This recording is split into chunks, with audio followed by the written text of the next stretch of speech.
म यस्तो गीत गाउँछु दुई आजबाट हलमा, तर पल शाह समीक्षा अधिकारीले बलात्कारको आरोप लगाएर उजुरी दिएपछि एकाएक फरार। प्रहरीले खोजेको खोजै अहिलेसम्म पत्ता लगाउन सकेन। कुन कुनाबाट स्टाटस लेख्दैछन् पल शाह। दुर्गेश थापा र पल शाहको सम्बन्धमा दरार उत्पन्न। दुर्गेश थापाले फसाई यसरी पल शाहलाई आखिर किन? सम्पूर्ण जानकारी आजकै भिडियोमा। यस्तो छ भित्री रहस्य। संसद बैठक आज पनि बस्दै, आज पनि एमसीसी बारे छलफल हुने। एमसीसी बारे कांग्रेस र नेकपा एमाले बीच सकारात्मक छलफल। नेकपा माओवादी केन्द्र र नेकपा एकीकृत समाजवादी सरकारबाट आजै बाहिरिने तयारी। प्रधानमन्त्री देउवाले खोजे ओलीको साथ, फुटको सङ्घारमा पुग्यो सत्तारूढ गठबन्धन। सरकार छाड्ने माओवादीले घोषणा गरे सँगै नेकपा एमाले भयो खुसी। सरकार छाड्ने माओवादी र एकीकृतको निष्कर्ष अब के होला? सडकमा आउने तयारी। एमसीसीको विरोधमा प्रदर्शनकारी र प्रहरीबीच निकै ठुलो झडप। 1 दर्जन भन्दा बढी प्रदर्शनकारी घाइते, 4 जना प्रहरी घाइते। आसुर ग्यास र रबरको गोली चलायो। अब साउदी कतारदेखि खाडी मुलुकमा जाने श्रमिकहरूको लागि नयाँ नियम लागू। यी नियम लागू नगरे अब खाडी देशमा जान नपाइने। पछिल्लो समयमा खाडीमा जानेहरू ठगिएपछि सरकारले गर्यो यति ठुलो घोषणा। प्रहरीको जवाफी फायरिङमा एक भारतीय गाँजा तस्करको ठाउँ मृत्यु। म्यान पावर व्यवसायको बदमासी, धरोटी रकम उठाउन ठगिएको उजुरी। आजदेखि काठमाडौँ उपत्यकाको फोहोर उठ्यो। अझै पनि रोकिएको छैन भारतीय ज्यादती। अझै पनि रोकिएको छैन भारतबाट विषादी मुक्त तरकारी र फलफुल नेपाल आउन। जङ्गली हात्ती जङ्गलमा मृत फेला। परीक्षाको पर्खाइमा बसेका विद्यार्थीहरूलाई निकै ठुलो खबर। यी परीक्षा कहिलेबाट हुँदैछन्? कक्षा 12 को परीक्षा र एसई परीक्षाबारे आयो यति ठुलो खबर। लोकसेवा आयोगको परीक्षा अर्को कार्यतालिका नआउन्जेलसम्म स्थगित। खैरो हिरण सहित 2 जना प्रहरीको फन्दामा। चाबेल मालपोतका खरिददार सहित 3 जना घुस सहित ठाउँको ठाउँ पक्राउ। एमसीसी विरुद्धको प्रदर्शनमा 1 जना आन्दोलनकारी निकै गम्भीर घाइते। टिप्पर पल्टिँदा 2 जनाको मृत्यु, 2 जना घाइते। कोरोना संक्रमणको जोखिम घटेसँगै स्कुलमा नियमित कक्षा सञ्चालन बारे छिट्टै निर्णय हुने शिक्षा मन्त्रालयको निर्णय। परीक्षाबारे आयो ठुलो खबर। यी परीक्षाहरू स्थगित गरियो र अन्ततः गठबन्धन फुटाएर आजै एमसीसी पास गर्ने एमाले अध्यक्ष केपी शर्मा ओली र प्रधानमन्त्री देउबाको अन्तिम घोषणा। माओवादी र एकीकृत समाजवादीका अध्यक्षहरू सडकमा उत्रिने। अब हेर्नुहोस् पुरा समाचार।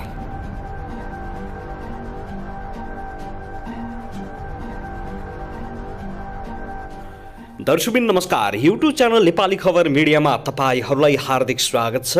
यदि हाम्रो च्यानललाई अहिलेसम्म सब्स्क्राइब गर्नुभएको छैन भने सब्स्क्राइब गरी नजिक रहेको बेल आइकन दबाई हामीसँग जोडिनुहोला। दर्शकबिन सदाझै आज पनि हामी तपाईहरुमाझ देशभरका विभिन्न खबरका साथ उपस्थित भइसकेका छौं। यो भिडियोलाई अन्तिमसम्म हेरी हामीले साथ दिनुहोला। दर्शकबिन हाम्रो मेहनतको लागि एउटा सानो लाइक गर्न भनी नभुल्नुहोला। कहाँदेखि हेर्दै हुनुहुन्छ, के भन्न चाहनुहुन्छ, तपाईको मनमा लागेको प्रतिक्रिया अवश्य पनि कमेन्ट गर्न नभुल्नुहोला। दर्शक तपाईँ हाम्रो च्यानलमा नियमित श्रोता हुनुहुन्छ। यदि नियमित हुनुहुन्छ भने तल कमेन्ट बक्समा रेगुलर लेख्नुहोस्। यदि तपाईँ नयाँ हुनुहुन्छ भने नयाँ लेखी सब्स्क्राइब गर्नुहोस् अनि साथै रहेको बेल आइकन दबाई हामीसँग जोडिनुहोस्, ताकि यस्तै नयाँ अपडेटका साथ हामी तपाईहरुमाझ दैनिक रूपमा उपस्थित हुने गर्दछौँ। दर्शक पछिल्लो समयमा एमसीसीले निकै चर्चा पाएको छ।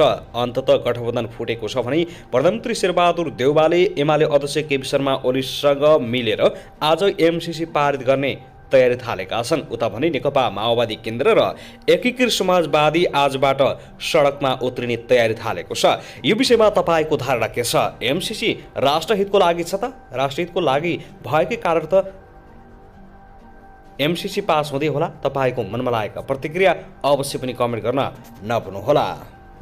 दर्शकबिन आउनुहोस् आजको पहिलो खबरतर्फ लागौं। सबैभन्दा पहिले कोरोना अपडेट बारे जानकारी गराउन चाहे। पछिल्लो 24 घण्टामा नेपालमा थप 318 जनामा कोरोना संक्रमण पुष्टि भएको छ।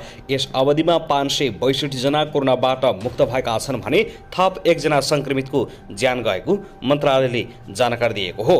पछिल्लो 24 घण्टाको तथ्याङ्क हेर्दा देशभर सक्रिय संक्रमितको संख्या 9678 पुगेको छ। नेपालमा हालसम्म 11931 कोभिड-19 संक्रमितको मृत्यु भइसकेको छ। नेपालमा कोरोना संक्रमितको संख्या घटेसँगै मृत्यु दर पनि केही कम भएको छ।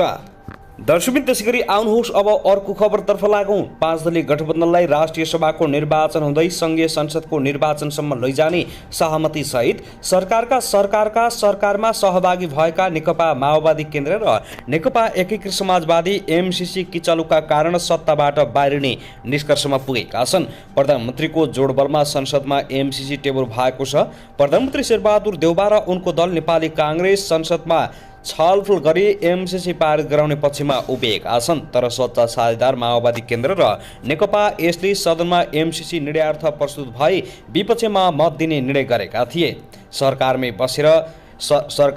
बसेर सरकारकै प्रस्तावको विपक्षमा उभिनु नैतिक मूल्य र मान्यता विपरीत हुने भएकाले ती दुई दल भावी दिनमा गठबन्धन कायम रहने गरी सरकारबाट बाहिर निस्कने निष्कर्षमा पुगेका हुन्। सरकारमै बसेर सरकारले ल्याएको प्रस्तावको विपक्षमा मत दिनु उपयुक्त होइन। एमसीसीमा मतदान हुने अवस्था आए सरकारबाट बाहिरिने निष्कर्ष निकालेका हौँ। माओवादी केन्द्रका एक उच्च नेताले भने नेकपा माओवादी केन्द्रले एमसीसी सदनमा निर्णयार्थ पेश भई विपक्षमा मतदान गर्ने निर्णय गरिसकेको छ। सरकारबाट बाहिरिएर विपक्षमा मतदान गर्ने तयारी यी दुई दलको रहेको माओवादीका ती नेताले बताएका छन्। तर नेकपा यसका प्रवक्ता एवं उपमहासचिव जगन्नाथ खतिवड़ाले यस्तो निर्णय नभइसकेको बताएका छन्। पार्टीले एमसीसीको विपक्षमा मतदान गर्ने निर्णय गरेको जानकारी दिएका छन्। तत्काल सरकारबाट बाहिरिने विषयमा निर्णय भएको छ। आज नै हामी सरकारबाट बाहिरिन्छौँ होला। नेकपा एमाले र नेपाली काङ्ग्रेस मिलेर एमसीसी पास गर्ने भएपछि हाम्रो सरकारमा बस्नुको औचित्य छैन। दर्शकबिन त्यसैगरी आउनुहोस् अब अर्को खबरतर्फ लागौँ। कोभिड-19 का कारण लकडाउन भएको करिब 1 महिनापछि यतिखेर देशभरिकै विद्यालय खुलेका छन्। तर अधिकांशमा नियमित नभई आलो पालो प्रणालीबाट मात्रै पठन पाठन भइरहेको छ। कोरोना संक्रमण तीव्र गतिमा बढेकै कारण गत पुस 27 गतेदेखि माघ मसन्तसम्म सबै शैक्षिक संस्था बन्द रहेका थिए। कोरोना संक्रमण दर घट्दै गएपछि सरकारले फागुन 1 गतिबाट आलो पालो प्रणालीबाट कक्षा सञ्चालन गर्न अनुमति दिएको छ। सरकारले 12 वर्ष माथिको उमेर समूहको हकमा नियमित र 12 वर्ष मुनिका विद्यार्थीका हकमा आलो पालो प्रणालीबाट मात्रै कक्षा सञ्चालन गर्न भनेको छ। सोही निर्देशन अनुसार स्कुलहरूले पनि आलो पालो प्रणालीबाट अध्यापन गराइरहेका छन्। केही समय यता कोरोना संक्रमण हातै घटेको छ। मंगलबार 476 जनामा संक्रमण पुष्टि भएको थियो भने बुधबार 312 जनामा कोरोना संक्रमण पुष्टि भएको थियो। त्यस्तै बुधबार 2 जनाको मृत्यु भएको थियो भने बिहीबार 1 जनाको मृत्यु भएको छ। सरकारले कहिले लकडाउन भन्दा अघि जस्तै नियमित कक्षा सञ्चालन गर्न देला भने विद्यालय सञ्चालकहरू जिज्ञासा राख्न थालेका छन्। उनीहरू संक्रमण दर घटेकाले सबै तहका कक्षा नियमित सञ्चालन गर्न माग गर्न थालेका छन्। निजी तथा आवासीय विद्यालय अर्गनाइजेसन नेपाल व्यापसङ्घका केन्द्रीय अध्यक्ष टिकाराम पुरीले परिस्थिति सामान्य बन्दै गएकाले पहिले जस्तै नियमित सञ्चालन गर्दा उत्तम हुने जानकारी गराएका छन्। उनी भन्छन्, कोरोनाका कारण 2077 र 78 को शैक्षिक सत्र बिग्रिएको छ। सिकाइ र उपलब्धि भएको छैन।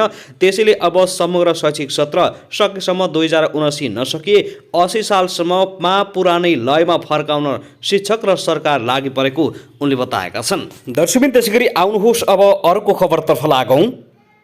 नायक पल शाहले आज बिहान अडियो सार्वजनिक गर्दै अरूको उक्साहाटमा गाएका समीक्षा अधिकारी आफू विरुद्ध लागेको बताएका छन्। उनले दुर्गेश थापा, सरोज ओली, कृष्ण जोशी र सम्राट चौलागाईले समीक्षालाई उकासेको आरोप लगाएका हुन्। पलले सार्वजनिक गरेको अडियोमा केही व्यक्तिले समीक्षालाई सुझाव दिइरहेका छन्। दुर्गेश थापा लगायतले पललाई पठाउने म्यासेज के लेख्ने र कसरी लेख्ने सुझाव दिइरहेको सुन्न सकिन्छ। पलले आफूहरूलाई पनि धोका दिएको भन्दै उनीहरूले समीक्षासँग पललाई झुकाउने उपाय झुकिरहेको अडियोमा सुझाइरहेको अडियोमा सुनिन्छ। अडियोमा दुर्गेश थापा र उनका साथीहरूसँगै समीक्षा पललाई कसरी झुकाउन सकिन्छ भन्दै त्यसबारे विभिन्न उपाय लगाइरहेको देखिएको छ।